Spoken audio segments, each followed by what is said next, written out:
কিরে, এই লোক তো দেখে উজু করতেছে, নামাজ পড়া যাবো মনে হয়। এই লোকের তো নামাজ থেকে আটকান লাগবো, কিছু একটা বিভ্রান্তি করাই লাগবো। এখন একটু মানুষের রূপ ধরি। ভাই আপনি কি করতেছে? আরে ভাই ওযু করতেছি, আজান দিছে তো নামাজ পড়তে যাওয়া লাগবে, এজন্য ওযু করতেছি। আরে ভাই, নামাজের এখনো মেলা দেরি আছে। আসেন দুই ভাই হলো গল্প সাদি করি, আবার যাবো নামাজ পড়তে, সমস্যা নেই।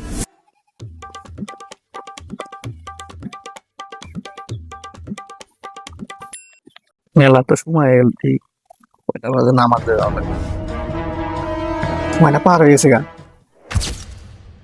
আমি এটা কি করলাম? আমি কি শয়তানের ধোকায় পড়লাম নাকি? আমরা যে ভিডিওটা করলাম, ভিডিও একটা বাস্তব ঘটনা। কারণ হচ্ছে অনেকেই নামাজকে এইভাবে শয়তান ধোকা দেয়। তারা নামাজ পড়ে, তাদেরকে শয়তান সবসময় তাদের পিছিয়ে রাখে এবং তাদেরকে নামাজ থেকে বিরত রাখার জন্য চেষ্টা করে।